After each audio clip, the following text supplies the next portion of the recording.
أنا والشركة كمان قريب قليل دولتي هو قاطع علي ما دام موقف كده هلين لكن موقف الصومال هذا ما إنه لوبينج وسمينا سيبريشن جروب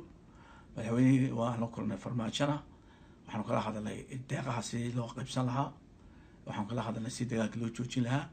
وإحنا كل هذا سيد تشوي وناكسن أو هذا لو هذا الجروب بلعب لها وإحنا كل هذا سيد الصومالي أي wadadii lagu jabay laga leexin lahaa loo horseed lahaa wada wanaagsan oo nabad u keena saan gacan uga geysan lahayn xaggooda anagu waa dhisanahay waxaan rimaas inta dhowan staff karan aad iyo aad baan isla fakaran arrinta wada hadallada xilli go'an miyaa la qabtay oo aad kulmi doontaan may waxaan ku heshiinay si dhaqso ah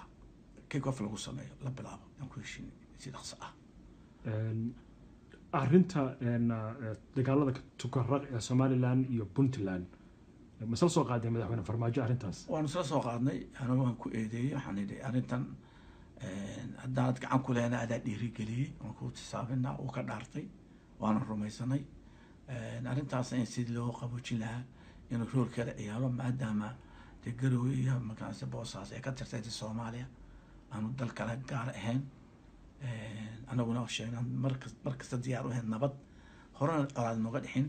deegaankaas aan jaarka nahay wax badan wadaagno wanaagooda jecel horumarka gaarnay magaalooyinkooda jecelahay waan ka raarinay isku aragti baan ka noqonay arrinta hadda shirka dib ugu laabana Faysal shirkan arrimaha Soomaaliya ayaa looga hadlayay haddii Somaliland ay diiday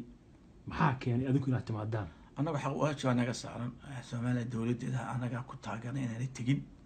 maadaama aan mowqifkeedii la siinin dalku Soomaaliya Soomaaliya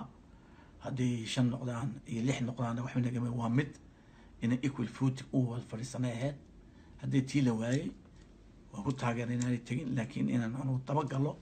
oo xaqiiqo doono anagoo xisbi macaarida oo xil naga saaran yahay cali khaatuma ah xil ka saaran yahay ana wada noo socdaan taasaan ku goosan laakiin dhaqaalihii la bixinayay iyo wixii la ballan qaaday magaca Soomaali baa la sheegay Soomaaliland mar laba xusin waa ku jirnaa Soomaaliya ku jirnaa Soomaaliya waa ku jirnaa waa waxaan wada leenahay saan u qaybsan lahayn taladeena gelin hadayna marka farmaajo ma ka hadasheen arrintaas waan isla hadalnay waan isla meel dhignay xabar sameeyay adigu waxaan ogahay gudoomiyaha xisbiga mucaaradka ayaa gudoomiye u tahay u cid dawladdu waxa ku hadlaysid oo dhan ma isku raacsantiin dawladda iyo common ground baan leenahay anagu أنا وأنا كل دواني issues أو policy platform ككراتشالا لكن قرننا الصومالي حقوق ذي الأليستيا سكرمت بانت. ما سنت.